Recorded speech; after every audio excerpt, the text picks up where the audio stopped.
റാംജി റാവു എടുത്തുകൊണ്ടിരിക്കുന്ന സമയത്ത് ഈ പടം എങ്ങനെയെങ്കിലും വിജയിക്കും അല്ലെ വിജയിപ്പിക്കണം എന്നുള്ള ചിന്തയായിരുന്നു ലാലിന്. അതെയോ? ഉറപ്പായിട്ടും. അതുകൊണ്ട് തന്നെയാണ് ഞങ്ങൾ ഈ പറഞ്ഞ 3-3.5-4 വർഷത്തോളം എടുത്തേണ്ടത് എഴുതാൻ വേണ്ടിയിട്ട്. എടുത്തു കഴിഞ്ഞപ്പോൾ ഫസ്റ്റ് കട്ട് കണ്ടു.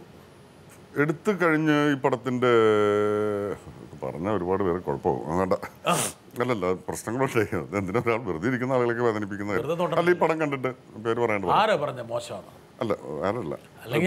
പടത്തിന്റെ കോപ്പി ആയി കഴിഞ്ഞപ്പോൾ ഒരു ദേഹം ഈ പടം കണ്ടു. അദ്ദേഹം മക്കളുമായിട്ടാണ് വന്ന് പടം കണ്ടത്.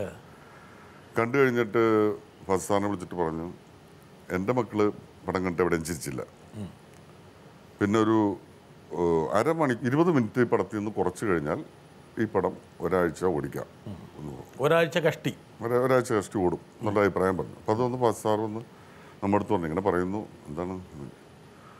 സിദ്ദിഖ് ആദ്യം തന്നെ പറഞ്ഞു, അയാളുടെ പിള്ളേരെ ആദ്യം ഡോക്ടറെ കാണിക്കാൻ പറ. സിദ്ദിഖ് അങ്ങനെയൊന്നും പറയാത്ത ആളാ. സങ്കടം കൊണ്ടിട്ട് പറഞ്ഞു. കാരണം നമ്മുടെ ഒരു ജീവൻ. പക്ഷേ ലാലെന്ന് പറഞ്ഞിട്ടുണ്ടെങ്കിൽ ഞാൻ അടിച്ച് കൊന്നുകളെന്ന് പറഞ്ഞില്ല. കട്ട് ചെയ്ത് കളയണ കാര്യം പറഞ്ഞപ്പോൾ ഞങ്ങൾ പറഞ്ഞു. അപ്പോൾ അത് അവസരപ്പിച്ചനാന്ന് പറഞ്ഞു, കട്ട് ചെയ്യും അല്ലെങ്കിൽ 20 മിനിറ്റ് കട്ട് ചെയ്യണമെന്ന് പറഞ്ഞു. ഞാൻ പറഞ്ഞു, നമുക്ക് കട്ട് ചെയ്യാനുള്ളത് കട്ട് ചെയ്തിട്ടുണ്ട്. പിന്നെ നിങ്ങൾ എന്താണെന്ന് വെച്ചാൽ അവരുടെ അടുത്ത് കൊടുത്തിട്ട് അവർ കട്ട് ചെയ്യോ, നിങ്ങൾ കട്ട് ചെയ്യോ എന്താണെന്ന് ചെയ്തോളൂ, ഞങ്ങൾക്കൊന്നും ചെയ്യാനില്ല എന്ന് പറഞ്ഞിട്ട് അങ്ങനെയൊക്കെ പറഞ്ഞിട്ട് ഒരു യുദ്ധമൊക്കെ ഉണ്ടാക്കിയിട്ടാണ് പടം തിയേറ്ററിൽ വരുന്നത്. ഫസ്റ്റ് ഡേ തിയേറ്ററിൽ വളരെ കുറച്ച് ആളുകളുണ്ടായിരുന്നു. എനിക്കോട് എറണാകുളം ഷേണായിസിലെ ഒരു 50 പേരൊക്കെ ഇരുന്ന് അങ്ങനെ ഉണ്ടാവും. അതുപോലത്തെ ഒരു അവസ്ഥയായിരുന്നു. അതിൽ ഞാൻ സിദ്ദിഖുണ്ടായിരുന്നു, സത്യനന്ദിക്കാണ്. പടം കഴിഞ്ഞപ്പോൾ സത്യനന്ദൻ വന്നിട്ട് പറഞ്ഞു, ഇതൊരു ഗംഭീര ഹിറ്റാവും എന്ന് പറഞ്ഞു. അപ്പം തന്നെ ഒന്ന് പറഞ്ഞു. പുള്ളി ആശമൊക്കെ ഉണ്ടായിരുന്നു. അന്ന് ഞങ്ങൾ പുറത്തേക്ക് ഇറങ്ങുമ്പോൾ വളരെ കുറച്ച് ആളുകൾ മാറ്റിനിക്ക് നിൽക്കുന്നുണ്ട്. പക്ഷെ ആ പടം സെക്കൻഡ് ഷോ ആയപ്പോഴേക്കും ഹൗസ്ഫുള്ളായി. അതിനുള്ളിൽ ഇതങ്ങോട്ട് ഭയങ്കരമായിട്ട് സ്പ്രെഡായി. ഇതൊരു അതിഗംഭീര പടമാണ്. എന്താ വെച്ചാൽ ആളുകൾ വരാത്തിന് കുറ്റം പറയാൻ പറ്റില്ല. റാംജി റാവ് സ്പീക്കിംഗ് എന്നുള്ളൊരു പേര്, അങ്ങനത്തെ പേരൊക്കെ മലയാളത്തിൽ.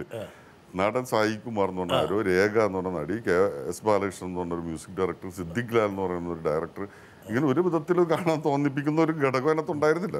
പക്ഷെ സെക്കൻഡ് ഷോ മുതൽ ആ പടം ഫുള്ളായി എന്ന് പറഞ്ഞാൽ അടുത്ത ദിവസം ആ പരിസരത്ത് ചെല്ലാൻ പറ്റാത്ത അവസ്ഥയിലേക്ക് എത്തി. അല്ല, ലാലിനും സിദ്ദിഖിനും ഇത് പടം നിർമ്മിച്ച് ഇതിൻ്റെ ഫസ്റ്റ് കണ്ടപ്പോൾ തന്നെ ഇത് വിജയിക്കും തോന്നിയിരുന്നു?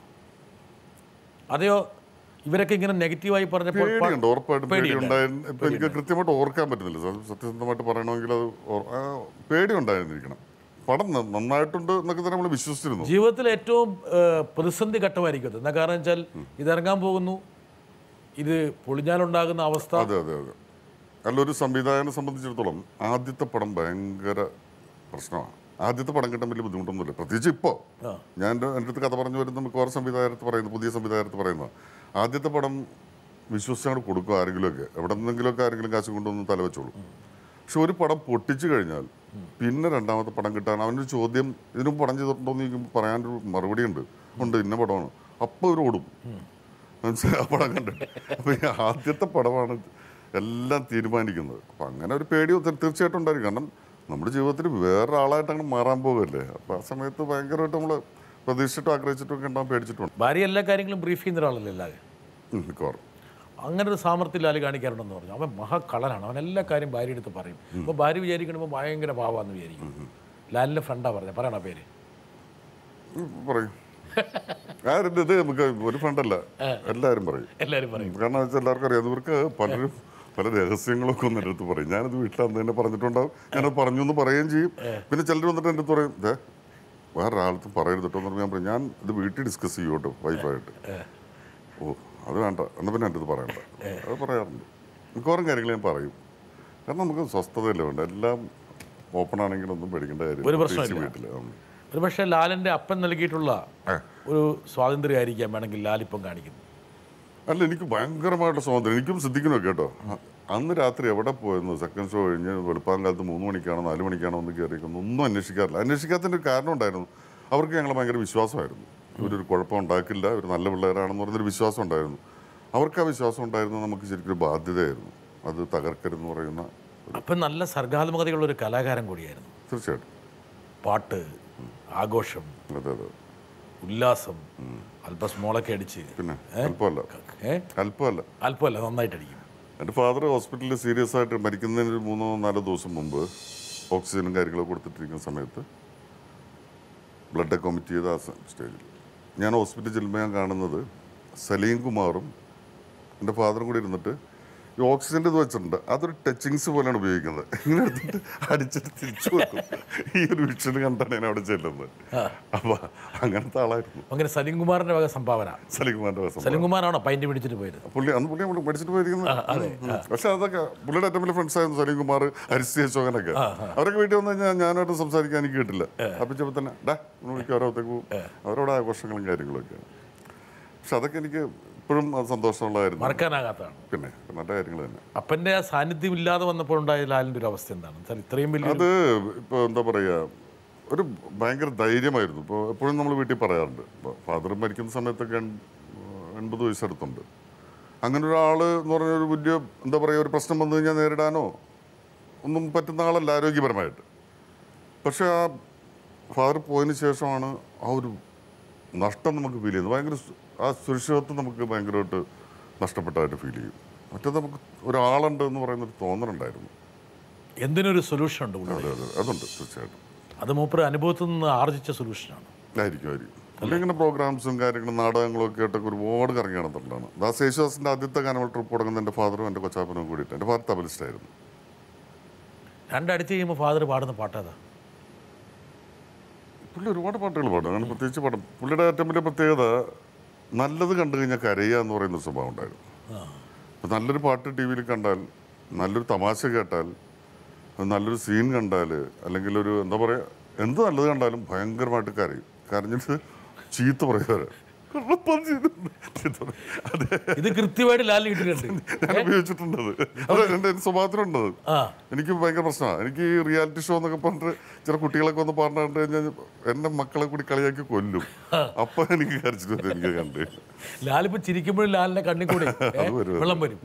അപ്പൻ്റെ പാട്ടൊക്കെ ഓർമ്മയുണ്ടോ ലാല്? എനിക്ക് ഒരുപാട് പാട്ടുകളൊക്കെ പാടാറുണ്ട്. അങ്ങനെ ഒരു പ്രത്യേകിച്ചൊരു പാട്ടൊന്നും ഉണ്ട്. അപ്പം ഏറ്റവും ഇഷ്ടമുള്ള പാട്ടായിരുന്നു സുഹാനിയൊക്കെ പാടുന്ന ഒരു വരി പാടി അപ്പൻ്റെ സ്മരണയ്ക്ക് വേണ്ടിയിട്ട്? ഇല്ല, വെറുതെ ഒന്നും മൂളാൻ പറ്റുമോ? അല്ല, അപ്പച്ചൊരു നല്ല സ്മരണകളല്ലേ വേണ്ടത്. അല്ല, ഫാദർ മരിക്കുന്ന അന്ന്, മരിക്കുന്നതിന് ഒരു 2-3 മണിക്കൂർ മുമ്പ് അപ്പം ലേക്ക് ഷോർ ഹോസ്പിറ്റലാണ്. അപ്പോൾ ICUവിൽ ഞാനും ഉണ്ട്, വൈഫൊക്കെ ഉണ്ട്. അപ്പോൾ ആ സമയത്ത് എന്നെ വിളിച്ചിട്ട് പറഞ്ഞു എൻ്റെ ഒരു പാട്ട് പാടുന്നു. എനിക്ക് ഒരൊറ്റ പാട്ട് ഓർമ്മ വരുന്നില്ല. ആ സമയത്ത് തന്നെ എന്തെങ്കിലും പാട്ട് പാടാവുന്നതാണ്. പക്ഷേ ഒരു പാട്ടൊന്നും ഇങ്ങനെ മലയാളത്തിൽ പാട്ടിറങ്ങിയിട്ടുണ്ടോ എന്ന് പറയുന്നൊരവസ്ഥയായി ഒന്നും ഓർമ്മ വരുന്നില്ല. ഭാഗ്യത്തിന് എൻ്റെ അനുജൻ അലക്സ് പോൾ, മ്യൂസിക് ഡയറക്ടർ, അവൻ അപ്പോൾ വന്നു. നാൻസി പോയി വിളിച്ചിട്ട് വന്നു, പാടാൻ പറഞ്ഞു. അവനപ്പോൾ പോയിരുന്ന അടുത്ത് പോയിരുന്ന പാട്ട് പാടി ഹാപ്പിയായി. ലാലെ അന്ന് പാടാതിരുന്ന വേണമെങ്കിൽ ഇന്ന് പാടാവുന്ന ആളാണ്. അല്ല, അത് വളരെ മോശം, വളരെ മോശം. വളരെ സന്തോഷമായിട്ട് പോകുമല്ലേ കാര്യങ്ങൾ. ഞാൻ പാട്ടിൽ വളരെ മോശക്കാരനാണ്, വളരെ മോശമാണ് ഞാൻ. എനിക്കറിയാം. ഞാൻ എന്നെപ്പറ്റി മറ്റാർക്കറിയാവുന്നതിനൊക്കെ കൂടുതൽ അറിയാവുന്ന ആളാണ് ഞാൻ, എല്ലാ കാര്യത്തിലും. അഭിനയത്തിൻ്റെ കാര്യത്തിലും സംഗീതത്തിൻ്റെ കാര്യത്തിലും. നിങ്ങളെക്കാളും വലിയ ജഡ്ജ് പ്രേക്ഷകനാണ് സാധാരണ. ആയിരിക്കും. പക്ഷെ എനിക്ക് ചുമടെടുക്കുന്നവനും ഞാൻ എനിക്കൊരു അളവ് പോലും കാര്യങ്ങളൊക്കെ ഞാൻ വെച്ചിട്ടുണ്ട്. അല്ല, നന്നാവില്ല. ഞാൻ നല്ലൊരു അനുകരിക്കാൻ മിടുക്കനായിട്ടുള്ള ആളാണ്. ഇപ്പോൾ ഒരാൾ ഞാൻ ഈ പടത്തിലൊക്കെ പാടിയിട്ടുണ്ട്. ഇപ്പോൾ നിങ്ങൾ കേട്ട പാട്ട് ഞാൻ പാടിയതാണ്. പക്ഷെ അത് പാടിയെന്ന് പറയാൻ പറ്റില്ല ശരിക്കും പറഞ്ഞു കഴിഞ്ഞാൽ. ഇപ്പോഴും എൻ്റെ വൈഫൊക്കെ ഞാൻ ഇടയ്ക്ക് പാട്ട് മൂളിക്കാൻ ഞാൻ ചീത്ത പറയും, എന്തായാലും അതൊന്നുമല്ല ട്യൂൺ എന്ന് പറയും. ട്യൂണേ മാറിപ്പോകും. പക്ഷെ എനിക്ക് അപ്പോൾ ഒരാൾ ഒരു ലൈൻ പാടി തന്നു കഴിഞ്ഞാൽ ആ തിരിച്ച് പാടാനുള്ള ഈ ഡാൻസൊക്കെ ചെയ്യുന്ന അങ്ങനെ തന്നെ.